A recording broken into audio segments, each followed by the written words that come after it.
All right, I think we're approaching the number of attendees that we had been expecting for this morning, the people that had registered. So good morning, everyone. We're ready to begin. I'm Bud Mortensen. I'm the Director of University Relations, and I'm your MC for this morning. To open, please join me in respectfully acknowledging that UBC Okanagan is situated in the territory of the Syilx Okanagan Nation and their peoples. I'd also like to acknowledge that some of you may be joining us from many other places near and far, and we acknowledge the traditional owners and caretakers of those lands as well.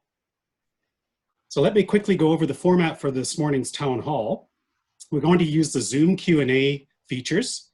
So at the bottom of your screen, and I'm going to mouse down to the bottom of my screen to see them, you will see a Q&A button. And if you click on that, a Q&A window will open and you can enter your questions into that window. You can also click on questions to vote them up. You'll see a little thumbs up. You can vote questions to the top of the list, and that's where we'll draw questions from when we get to the Q&A portion of the morning. Keep in mind that while we hope to answer a lot of the questions that are asked this morning, if there's something that we don't have an answer for, we will try and find the answers and provide those in a future campus update.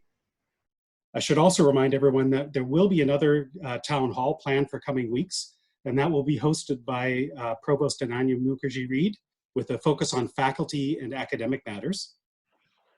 So for this morning, we'll begin with remarks from our Deputy Vice-Chancellor, followed by an update on the financial picture of UBC Okanagan by Rob Anderson, Associate Vice President, Finance and Operations. Following Deborah and Rob's remarks, I'll be back and I'll ask a few questions, and we'll pose your questions to the panel. So joining us for that panel discussion are Michelle Loughton, Acting Associate Vice President Students, and Jill Henderson, Executive Director of Human Resources. Good morning, everyone. And now to introduce and provide her spring update, it's a pleasure to introduce Professor Deborah Buzzard, our Deputy Vice Chancellor and Principal. Deborah, over to you. Thank you, Bud. And just before we went live, I was telling Bud that I was only slightly less nervous about this than I was about the first one 8 years ago. So here goes to a whole new format. Obviously very different from our last town hall, which we did in the New Commons building. And what a treat it was to be there. And who could have imagined that we would be doing this as a group of almost 260 people, all on our own home video screens. But I want to talk this morning about how well the campus has managed through this and how we're adapting to the new reality. And I'm going to ask Rob to fill in some background information, because I'm sure everyone's very concerned about what finances and operations might look like going forward. But first, let me say a few words about the leadership transition. As you know, Professor Leslie Cormack will be joining the campus July 1 to become the new Deputy Vice-Chancellor and Principal. She and I have had several wonderful conversations already, ongoing conversations, and she's speaking with members of the leadership team, getting to know more of the team. Obviously, we'd hoped she would be here in person, and we have events planned for her. You may know that she is currently the Dean of Arts at the University of Alberta. You won't be surprised to hear that she, like us, has been frantically busy transitioning their campus and her faculty to the current situation. And of course, some of you may be aware that they're also facing significant budget cuts previously imposed by their government. So she's a very busy person.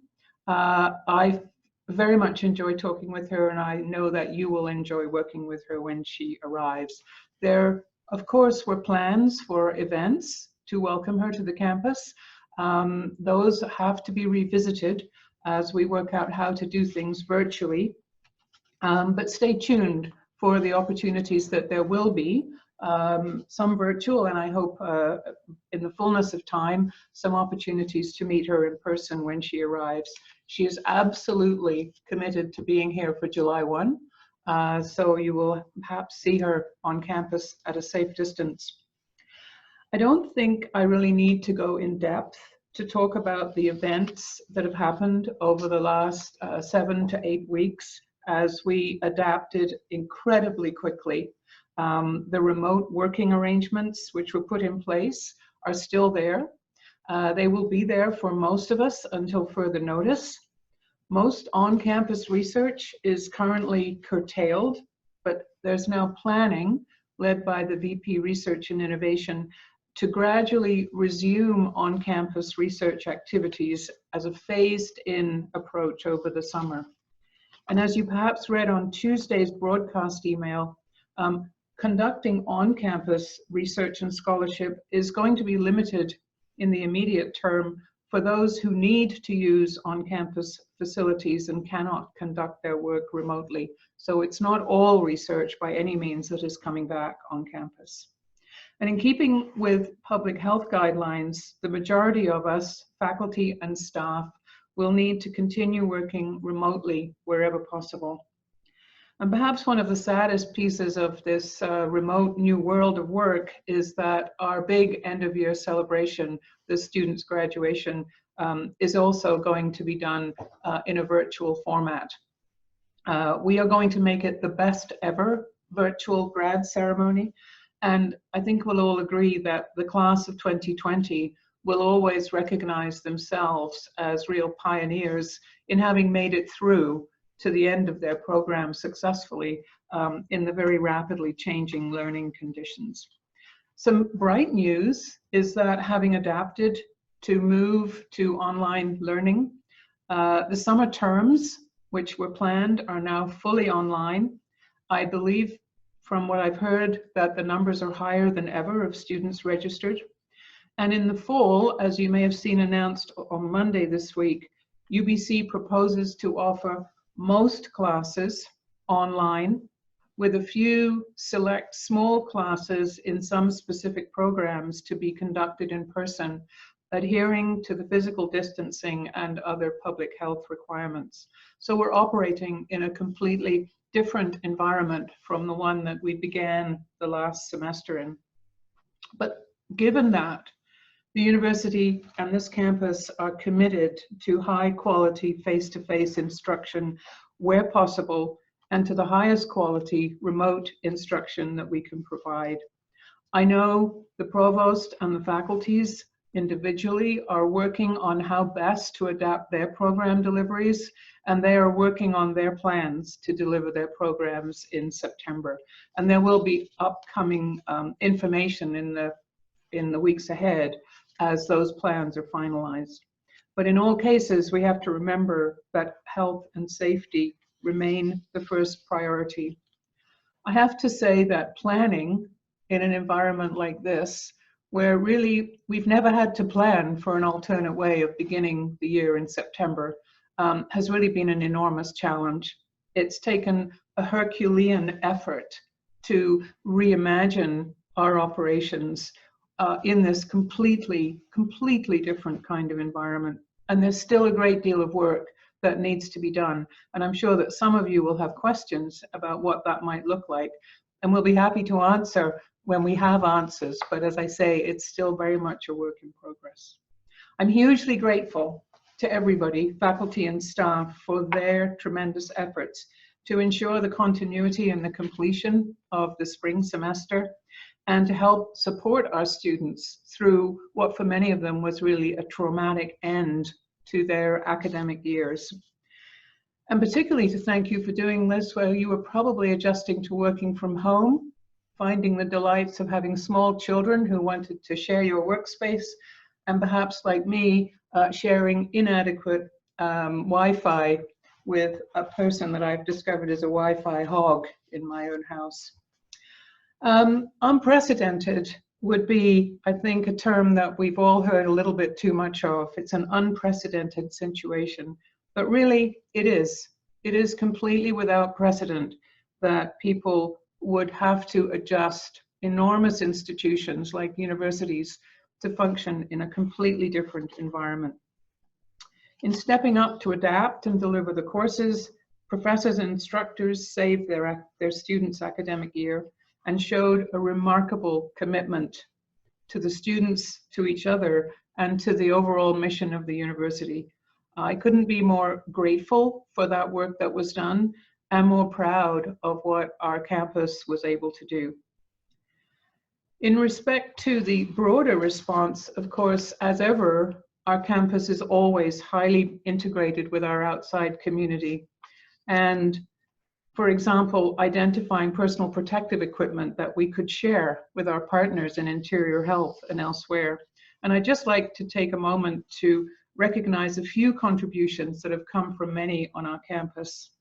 Colleen Dumanoir in the School of Nursing, Derek Mahoney in Building Services, and Glenn Forsyth and the team in Central Receiving did an outstanding job in identifying personal protective equipment on campus and ensuring that it could be made available to those in greatest need on the front line. When Interior Health called for assistance with more face shields, we responded with colleagues from Okanagan College and the regional library and other groups in the region, and Ray Tahiri from engineering and Makerspace UBCO facility manager Courtney Chulo put their design thinking to work and created 3D printed face shields. And of course, you're probably aware that Professor Leslie Lutz is leading the province-wide initiative with the BC Psychological Association to provide free telephone-based support for any BC resident experiencing stress, anxiety, or uncertainty in this time. I know it's been a massive undertaking. And to my personal heroes, the UBC Okanagan IT Services Department, you've made it possible for me to work at home. You've provided me with all the tools that I need, and you've mobilized your extraordinary expertise to help so many of us choreograph our change to this new place of work, and also to delivering things online for instructors. And my thanks also goes to the Center for Teaching and Learning for guiding so much of this educational transition in such a short time. I have to say, I think there'll be long-term benefits from being forced to suddenly leap into this new world. And as I return to the academic ranks, I'm looking forward to venturing in, putting my toes in the water in that area. I also want to recognize the Students' Union leadership for stepping up with their fellow students and providing a COVID-19 emergency bursary fund, a remarkable effort, and one that you know we have more than matched and that the university has really stepped up. And I want to thank also the folks in enrollment services and the financial awards advisors who have reviewed hundreds and hundreds of student requests for emergency funding assistance. This is, of course, critically important work, and it needed to be done in a hurry. My thanks go out to everybody who's supporting our teams of students, our faculty, and the others who are actually working on the front line to make sure that the educational experience that we promise can be delivered. During the fast-moving changes that happened at the very beginning, you may remember we had students who were out on Go Global experiences or out in other countries, perhaps doing research. I want to thank the Go Global staff for working tirelessly to get them all safely home. And the amazing health and wellness team has been incredible throughout. I also want to thank our advisors, academic, international, Aboriginal, and disability advisors for gracefully handling so many student questions over the past couple of months. Often finding answers hasn't been easy, and there are really complicated issues for some students as they try to adapt to continuing their studies in less than perfect conditions. But collectively, the dedication and contribution of all of the folks on this campus has really made a difference, and it's made it possible for our students to get through this very difficult transition. From student housing and food services to the custodial workers who are keeping our spaces clean and safe, to our finance and HR advisors grappling with new complications, to the facilities and security staff who are around the clock keeping the campus operating and ready to go. Thank you all. And I have to say, as I walked onto the campus this morning, it really is looking fantastic. It's really sad that we can't all be here to enjoy it. So the campus is looking great. But I want to say that, as ever, my expectations of this campus have been met and exceeded. by the collective work and impact that people have been having. You know, this is going to be an extraordinary time as institutions like UBC adapt and adjust. And it's very clear that society is expecting us to take a leadership role. The professions we train are more than ever important. The research that we're doing is clearly needed.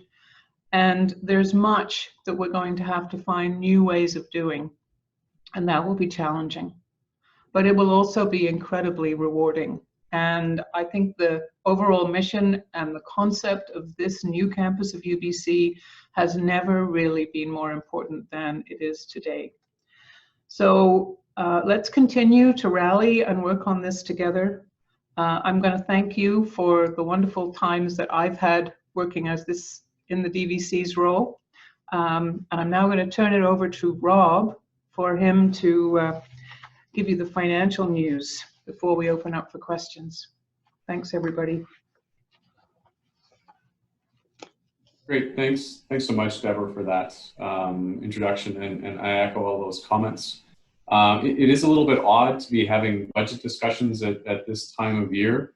It's starting to feel a little bit like we're in a continual budget cycle, and to some degree, I apologize for all of you that get to be involved with that process. I do want to make a special acknowledgement to our finance team. Deborah's already kind of mentioned that, along with a lot of our other units that have had to do very unusual work at unusual times. I acknowledge both the team, my finance managers, but also the unit heads that are being asked by our group very often for greater amounts of information and things that we don't typically ask for. This isn't the normal way of doing business on the finance side. We typically like to do this on a very regimented schedule, and we have fixed timelines and things like that, but there's been an extreme amount of time pressure to pull information together, and we're dealing with a lot more uncertainty than we typically like to do. We're having to make projections and guesses and estimates, which is very difficult to do. So I do appreciate the patience of everybody involved in that process, and especially the finance team, who are often the pointy end of the spear.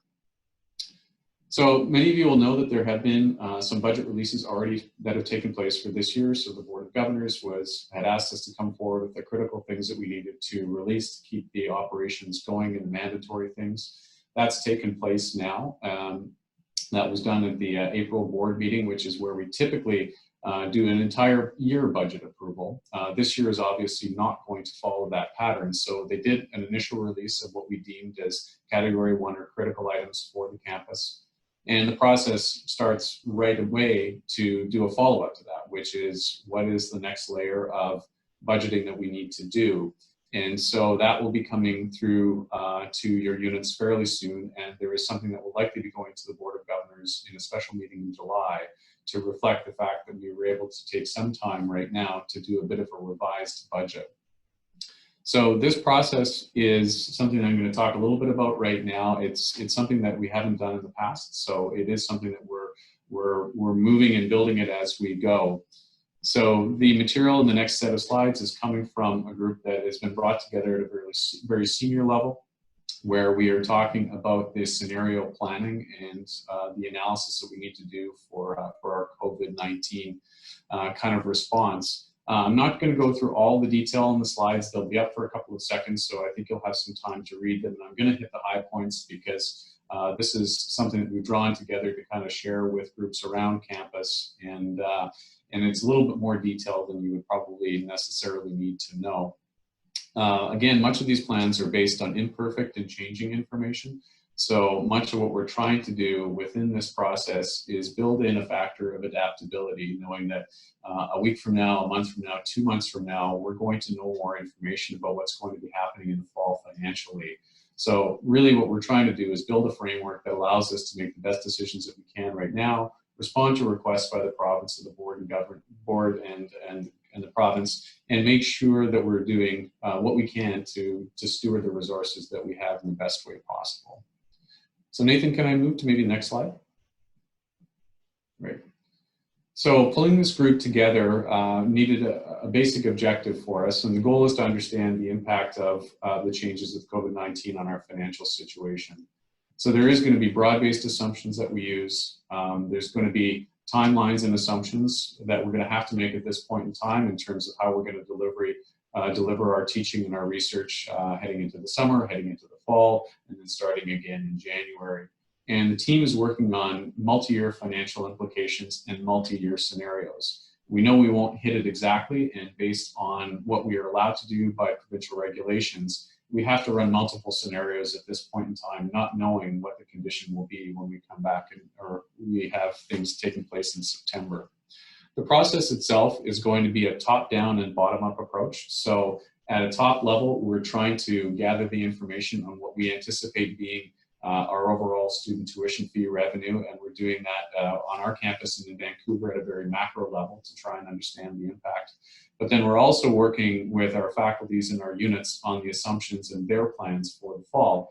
As Deborah mentioned, many of our programs have already been suited and ready to be delivered in an online fashion. So I think our faculties are doing a lot of good work in terms of determining how we can best address the needs of students.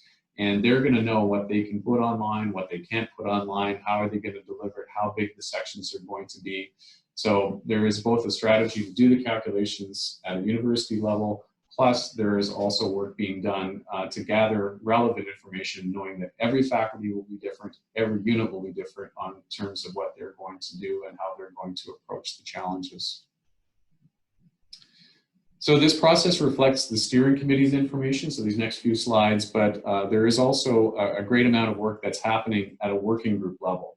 So the first kind of set of slides will be showing kind of a membership that's fairly small and at a fairly senior level, but recognize that there's a whole bunch of working groups and a whole bunch of people on both campuses that are going to be out gathering the detailed information. So the structure that we have here, this is the governance structure that we're working on. As you can see in kind of the first sub-bullet there, there's fairly senior folks like Andrew Ziri, Ananya from our campus, Bryce representing the deans, myself. So this group is meeting weekly. I actually just came off the meeting this morning. So it is a dynamic situation, and it has the full attention of both the Board of Governors on the Finance Committee as well as senior executives here. So this very much is an active group that's working to look at all possible scenarios, all possible outcomes, what are our mitigations that we're looking to address. And then you can kind of see the working group a little bit further down there, where we have SDS, PAIR, and things like that. So we have a huge number of our finance team, lots of people from OPAIR, including Stephanie, Brent Harris, folks like that, and probably a number of other people that I'm not even aware of that are being drawn in to try and gather this information as best we can. Next slide.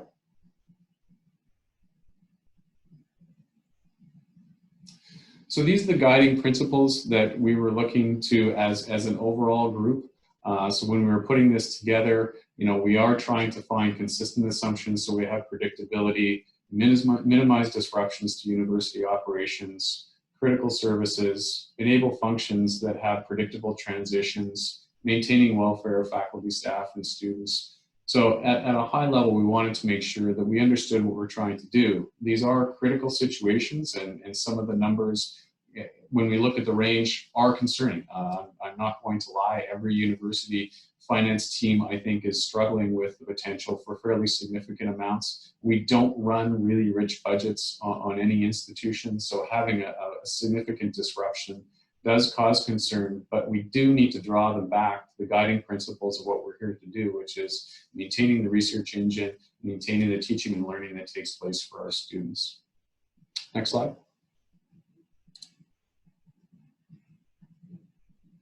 So in terms of the approach, here again is at a high level what we're intending to do with respect to the financial planning steering committee and working group. So, at first we have to start with trying to determine the impact of the lost revenue and incremental expenses, develop strategies to minimize and mitigate those impacts, initiate some tracking tools in place, and then revisit. So this very much is a rinse and repeat exercise. The more information we have, the more strategies we will use.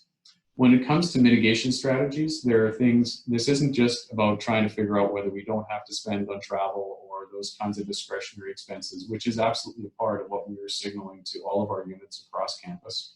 But we're also looking at mitigation measures in terms of how do we try and make sure that we can have the most amount of students continue their education on campus and keep the revenues up as where we possibly can. So we've been looking at how we're doing our acceptances. We've been looking at whether we could provide some degree of financial support and aid to students to make sure that they are in the best position to actually enroll and register in our courses wherever possible. So mitigation does not just mean looking to save some dollars here and there. It's mitigation where we are looking for creative strategies and try and make sure that we can keep our top line revenue as high as we possibly can as well.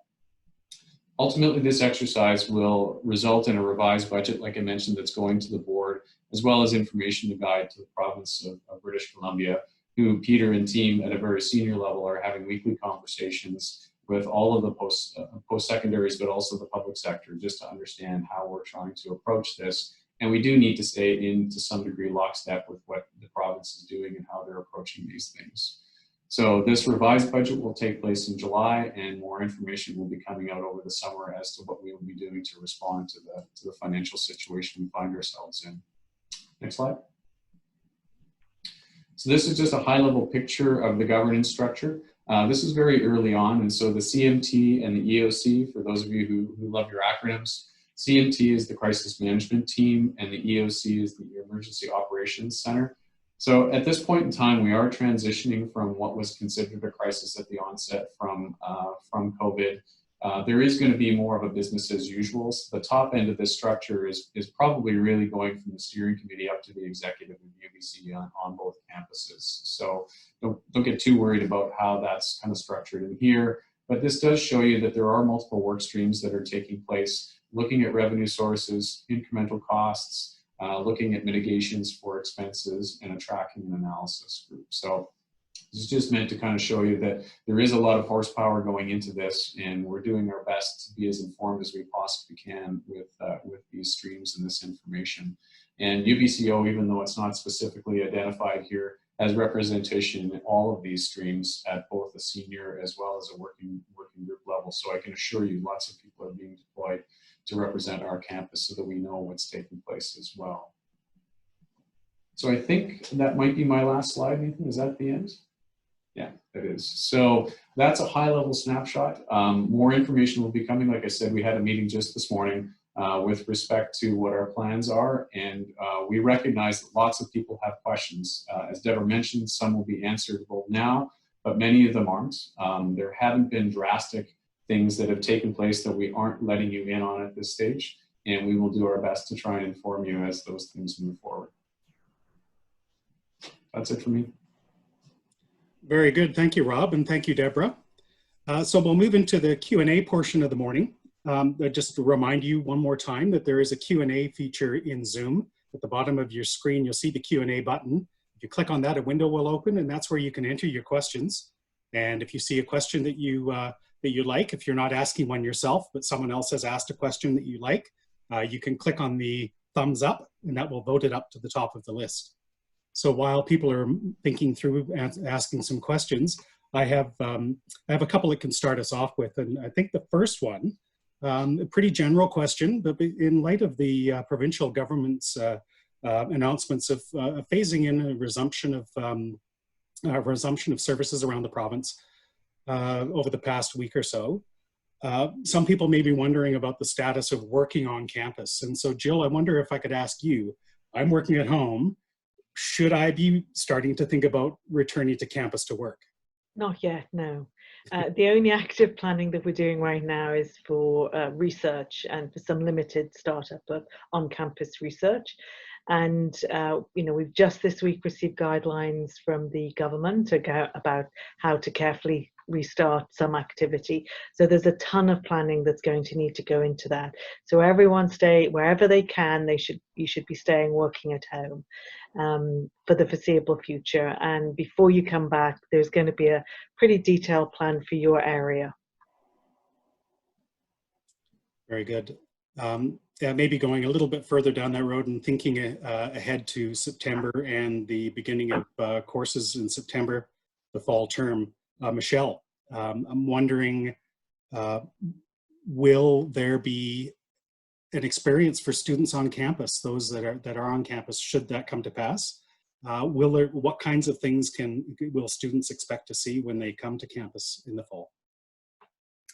I think we would love to have an on-campus experience. I think that's what we're built for. That's what we've always done. That's what we'd love to continue doing. Right now, we're putting a lot of resources into developing an online experience. So we are really hopeful that we're going to be able to do an on-campus experience with athletics, with recreation, and also have folks in person that are able to support students in person. But until we know a little bit more around what those guidelines are, I think it's just sort of a wait and see. Right, very good. I suspect we'll hear we need more information quite often. I hear it daily, hourly, but it's good to know that there's a lot of thought going into what the various ways of addressing the different potential scenarios are. Mm-hmm, absolutely. Yeah, we're doing a ton of planning right now. So hopefully within the next couple of weeks, we'll be able to release more information about what we're looking at. Right. Very good. And Rob, I've been away from campus for quite some time, but I know that when I left, there were two large construction sites on campus, Skeena and Nechako projects. And I also know that there were plans for some departments to be moving around into different spaces over the summer and in the fall. And I'm just wondering about given the situation right now, how the construction projects are moving along, and also how some of those department moves are happening. Sure. Yeah, thanks for that question, Bud. Yes, if you are coming to campus, obviously Skeena and Nechako are the two most obvious things taking place. There's been an enormous amount of progress that's been made around those. The buildings look fantastic. Skeena is on schedule. I was kind of joking to Shannon that all these projects are going to show up ahead of schedule, and we may or may not kind of have a need to put bodies in them. But regardless, it's very important that those projects continue. Our general contractor is checked regularly in terms of their compliance with WorkSafe BC, and I can tell you that we receive those reports, and so far that's been going along excellent. They've gotten a gold star every time they've shown up, so slight modifications in how they're doing their work, but the work has been allowed to progress so far. Nothing with the supply chain is causing us to slow down on those two very important projects, and they are well on their way. So if you do go out for a drive with your families and spin by there, it's really great to see that progressing and right on schedule. The other ones that would affect campus is you might see some smaller work sites that are taking place. So the office modular that's taking place behind ELOT towards the east is going forward. We've broken ground on that. And that's going to be happening for the fall as part of what we've been calling the summer shuffle, which Karen and team within campus planning and infrastructure development have been working feverishly to try and find spots for people. In some ways, the disruption in working from home may give us some other tools and flexibility around those transitions. As you know, you can never exactly predict how long things are going to take, and we've got people arriving on campus to potentially, depending on what our situation is in the fall, going to be needing some office space or so forth. At this stage, the office modular is on schedule and will be close, but there will be some moving parts. There will be some folks that may have to vacate some of their spaces so that renovations can happen in existing buildings. And so we'll be working with you, and you'll be contacted if you need to pack up your belongings in your office and move them to temporary spaces. So most of that is absolutely moving ahead in the way that we would be hoping it would be. The other new bit of space that's related to that is a project that Argus is doing on behalf of UBC, predominantly on the way to the Four Points Hotel. You're going to see fairly soon breaking ground on a project that's right across from 1540 Innovation Drive, or Innovation Precinct 1 building for us. And there's some of our administrative units are going to be moving in there. That one has experienced slight delays in terms of development permits and progress with that. But we are anticipating being able to get access to some of that office space, if not by Christmas, really into the new year, unless something significant changes. So all of those things are moving, but I'm not going to lie, there may be the odd things where we have to shift people around in an interim condition. We're doing our best to minimize that, and having the option now to be more digitally connected, we'll probably be asking some folks to do that maybe for a week here and a week there if necessary to smooth those transitions. But for the most part, they're all continuing well. Very good. Thank you. So let's go to the Q&A window. Let's see. This one, perhaps Deborah, would you like to consider this one? Are you anticipating a higher number of enrollment deferrals? And if so, what would the approach be? You know, I mean, this is when I mentioned the fact of how difficult it is planning and uncertainty. Right now, we have a higher number of applicants than we expected for this year. And we know that over the summer, there is a summer melt in some way as students either take up other offers. I wonder if, I think that this is something that we're still looking at. It's quite possible that a student might say, well, I really want to be a full-on in-person experience. But they're not going to get that anywhere in North America right now. So it's not that students will be choosing to leave UBCO to go to somewhere else for that. So right now we don't know. We've been modeling, and Rob mentioned the different scenarios that are being looked at. As of the summer session, we actually have significantly higher enrollment in that than we expected. So there are students who are choosing to continue their studies in the summer that's in a much higher number than is normal historically for us. So it's really not a predictable number right now. I wouldn't want to hazard a guess. It may be difficult for some of our international students to actually be able to travel if they choose to do that. So there are many, many uncertainties at this point, unfortunately. Very good. Yes, I imagine that summer term enrollments are driven in part by the lack of other things for people to be doing with the job situation for the summer looking as it is. Yes, and of course, one thing we don't know is, you know, this may be our students, some of them choosing to get ahead with their programming now, and then perhaps be able to take a lower load in the fall. So this may not provide a bump in enrollment, perhaps in the long run, but these are all speculations at this point. And typically, in any year before this one, we've just been able to look back and say, well, you know, on average, we lose a certain number of students or we gain a number of students over this period. And of course, though those old conditions are not extant this year, we're in a different environment. We have no history to look back on to say, well, we could expect to gain or lose 5 or 10%. So that's why I don't want to project anything because we really don't have any data to go on. Very good. So the next question, I'll put this one to Rob and to Jill, and that is, are there any thoughts about suspending hiring? So right now we're doing what we call a kind of hiring chill. So we put in place a process where any staff or administrative position has to come through a process to the budget committee for approval before it can go ahead. Doing an absolute ban on hiring is rarely a successful strategy because there are always some critical positions that come up, and so this allows us to assess that and to, where possible, defer and delay and look at other options. So that system is in place for staff positions. Yeah, and I would agree that the discussions that I've been in on the finance side, probably with Jill on the HR side, are very consistent with that, with the chill and doing things in a thoughtful way.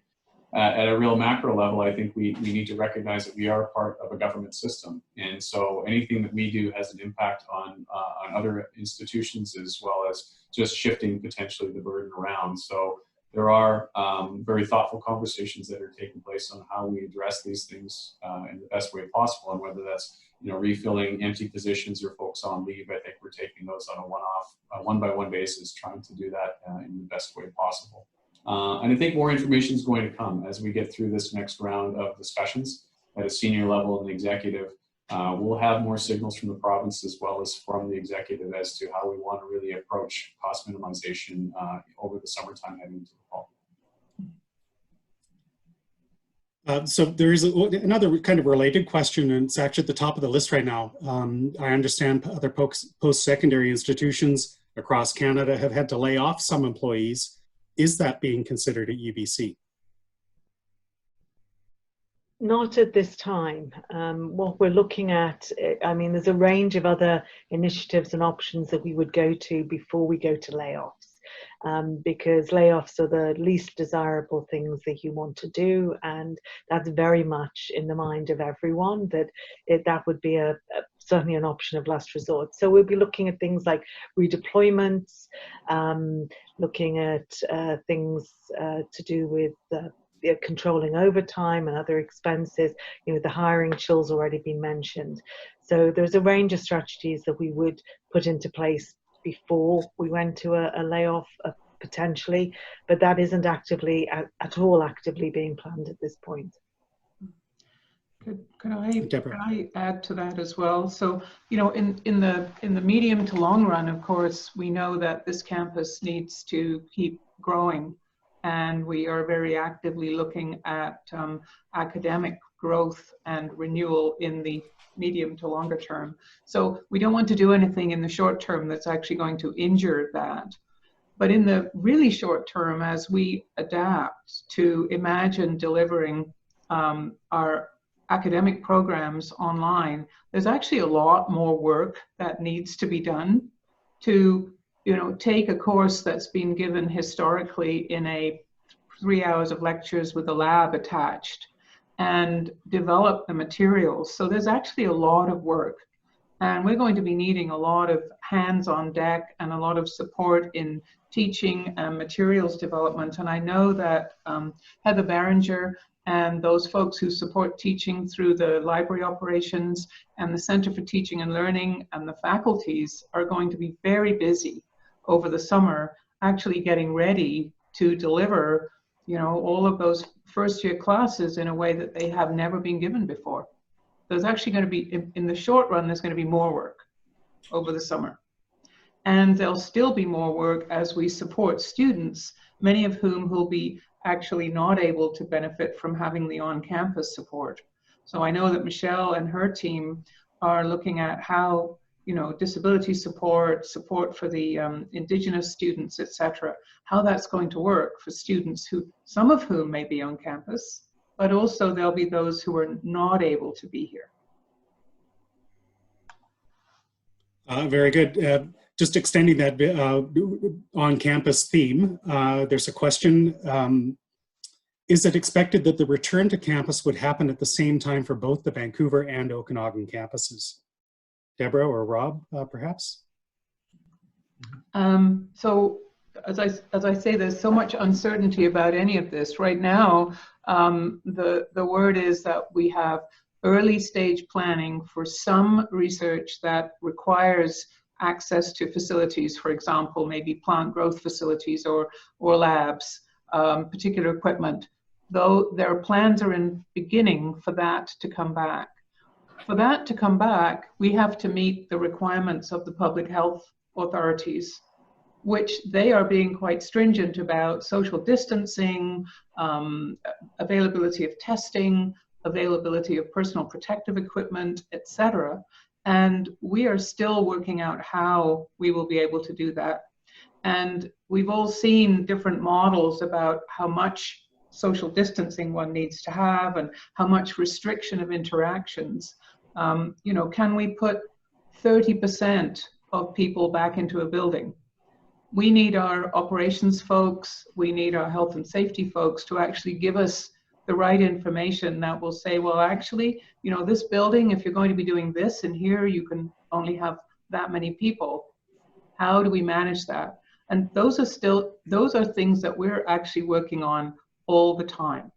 And, you know I'm spending an inordinate amount of time in Zoom meetings, and I think everyone else is, as people wrestle with moving those ideas forward. And if we move research on campus, and then we decide we have some classes on campus, how do we integrate the use of buildings for both a little teaching and research? Are we going to be sharing at different times of the day? these are all things that are being considered right now as we imagine making the campus work for September.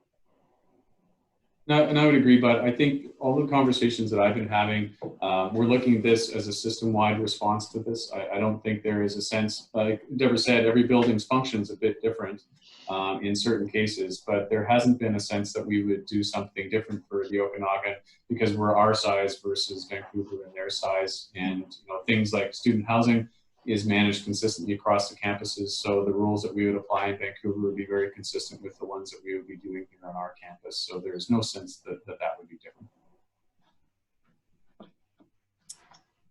So thinking of the physical spaces on campus, there is a question about, are we considering changes or updating to the physical space on campus, things like arrows or dots on the floors, increasing spaces in places like the library commons, changes to the transit hub? What kinds of modifications can we expect when we do see people returning to campus? Those are the conversations that are happening amongst the folks in led very much by the direction from WorkSafe BC. There is in fact a sector-wide table with representatives from colleges and universities and from WorkSafe BC and from the Ministry of Advanced Education, Skills and Training. And they are working on what kinds of things need to be in place. So clearly, the kinds of things that we see now in grocery stores, the social distancing, the one-way traffic around buildings or in the aisles in the supermarket, we will probably be using those same kinds of techniques on campus. And certainly frontline operations like HR and student services and the people who need to be able to interact will need to have some sort of physical barriers, distancing, etc., to enable them to do it safely. Very good. So here's a question that I'll put to you, Deborah and Michelle. If courses are offered primarily online in September, how can we ensure that our international students are not negatively impacted? It's a fairly broad question, but perhaps speaks to the the lack of in-person supports that might be available to students that are at a distance, and in particular international students. Yeah. Thanks, Jessica Beck, for the question. Yeah, we're going to be turning our attention to this. We're within AVP students, we're starting some working groups around this to do some planning around how to ensure all of our students are supported, including international students. I know that Fred's been talking about the scheduling of the courses and how they are synchronous or asynchronous, and so all of those conversations are happening around how courses are going to be delivered. We want to be really proactive and trying to predict what international students are going to need. We know that they're going to need a lot of the same supports that they need when they're in person. So whether that's from IPS or academic advising or the Learning Hub, we're going to have to make sure that they get those in the most flexible way possible. So I think that's to be determined. I think that we're taking a lot of advice and working collaboratively on how to figure that out. I don't imagine that's going to be a top-down process that I'm going to be able to determine on my own. I think everybody's going to have to participate, especially the subject matter experts, on how we can best support international students.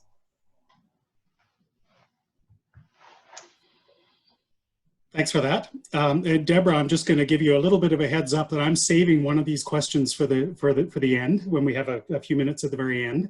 And that's about your more memorable moments as Deputy Vice-Chancellor. But before we go there are a few other questions that are in the window that I think are on a lot of people's minds. So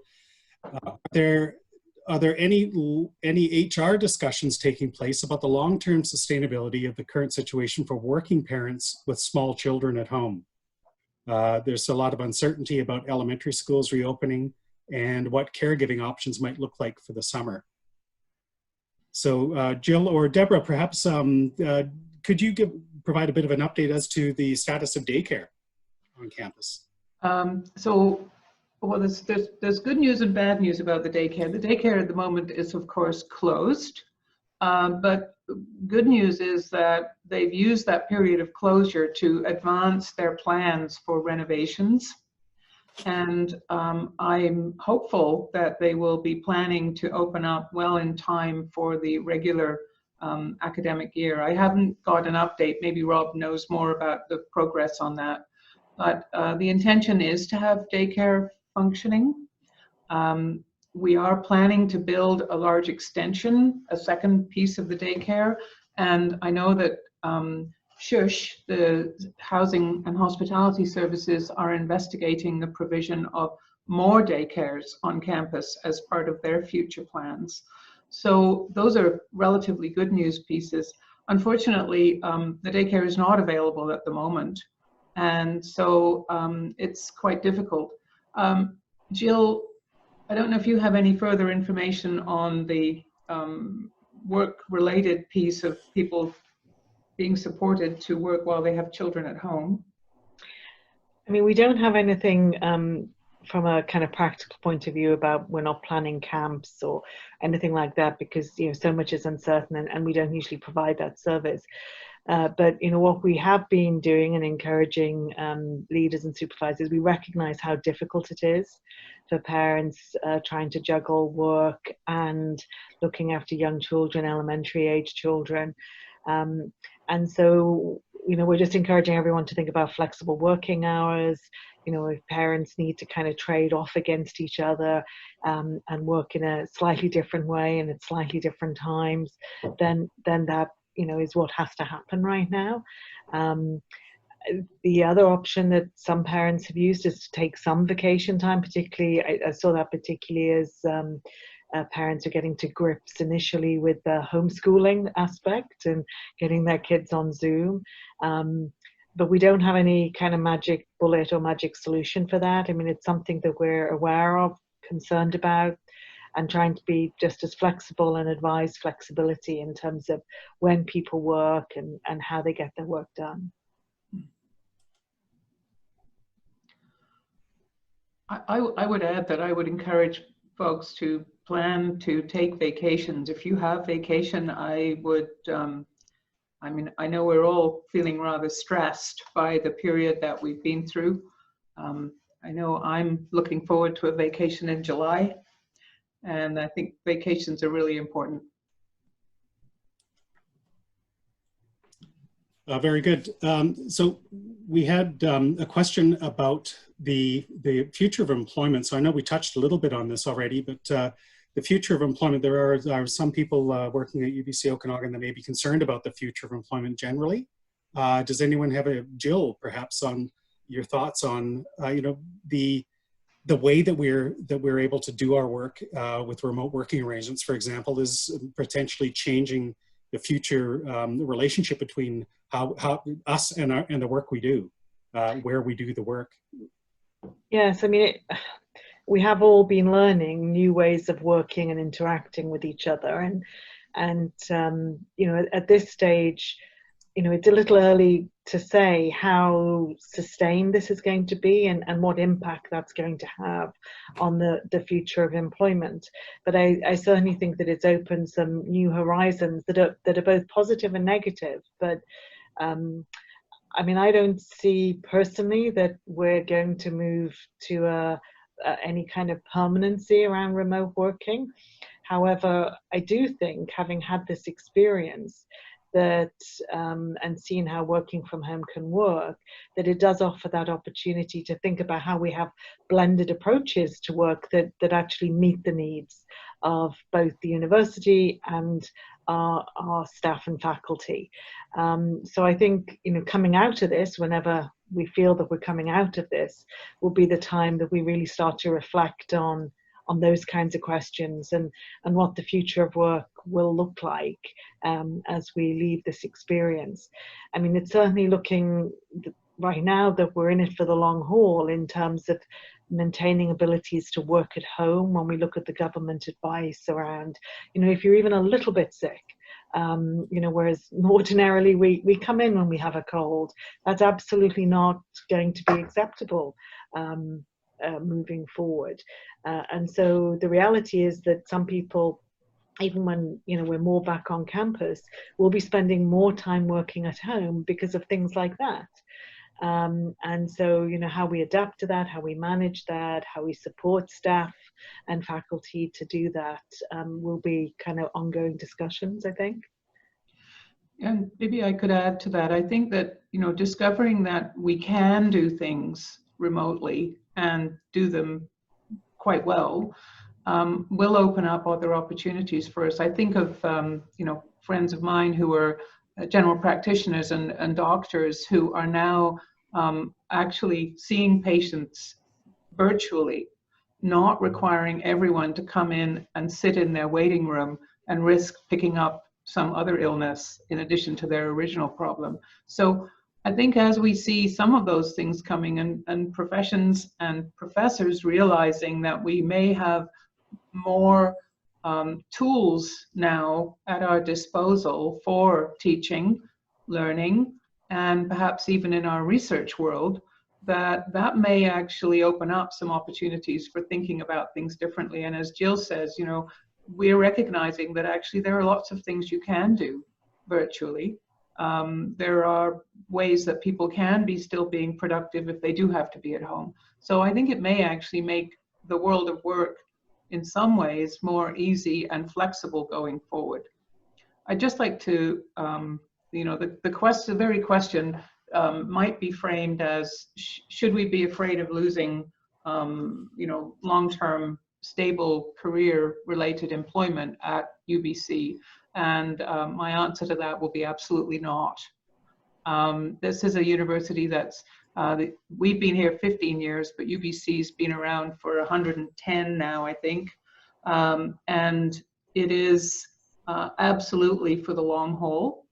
The way that we do things may change, but it's not going to be able to be a great university by shrinking or disappearing from its existence. And there's no way that the demand and the need for a university like UBC, a great research university, is somehow going to disappear. So we're here for a long time. I have a picture in my office of the University of Barcelona. And that's a university that I think began in the 13 or 1400s. It had to shut down for about 100 years once because things went bad and they were expelled from Barcelona. But they're still there. And I think that's the way that we think of universities, is in fact incredibly long-term. And they are built very long-term. So we're not shutting down and, you know, moving production to Mexico. That's not how a university works at all. And so I would want people to not feel that that is in any way on the cards. Very good. Thank you for that. Over the past 8 years, Deborah, you've had some great times, and there have been a lot of changes over those 8 years. Would you like to take a moment just to reflect on some of the more memorable moments that come to mind? Well, we've had some truly great events, and it's always those big things that sort of capture your attention. I think of great convocation speakers and wonderfully eloquent and emotional students, and I'm particularly sad that we won't have those in-person experiences this year. I think one of the high points for us as a community was probably the confirmation of public confirmation of our commitments to the Truth and Reconciliation report and the murdered and missing women and girls. That really brought our community together in a way that was very, very special. Over the long haul, I have to say that there are probably many people watching who aren't actually aware of this, but the campus has actually changed enormously over 8 years. One of the ways it's changed is that we're doing about 3 times as much research as we did a decade ago, or even 7 or 8 years ago, more than 3 times. That's a remarkable change. That's the people on campus really becoming very, very productive and really making great contributions. That's been very heartening to see. And of course, the campus has grown both physically and in terms of the numbers of people on campus and the number of students. So that's been wonderful. It's a work in progress, right? This campus is still incredibly young, and there are more building sites on campus now than there have been since the beginning, since the first early years.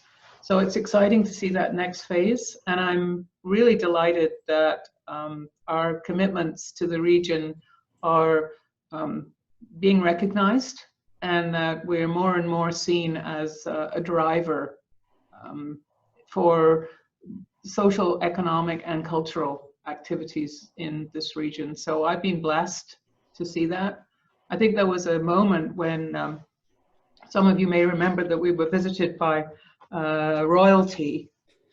That was probably behind the scenes, that was worthy of a comedy movie, where we weren't allowed to know who these people were, but they were very important, we were told.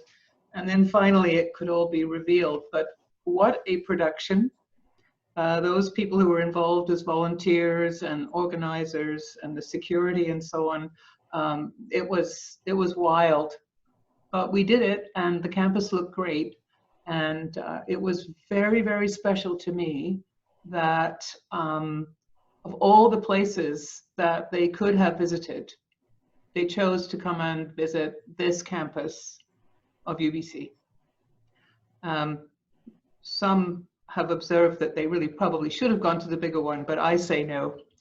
This was ideal, and it was just great to see that kind of global attention for this very, very young campus, and to see the beautiful piece of artwork celebrated by them and by the people who came to see that event. So there are many, many things at stake, but it's the people, really. And it's just a great campus, it really is. And thanks everybody for all the work, as always. Good times. Thank you very much, Deborah. Thank you over the years for your leadership and your collegiality and your vision, and leading this team at UBC Okanagan so well. And I want to thank everyone on the panel for joining us this morning, and all the attendees. I think we had at one point about 280 people joining us this morning. So a great town hall. Thank you very much for your questions.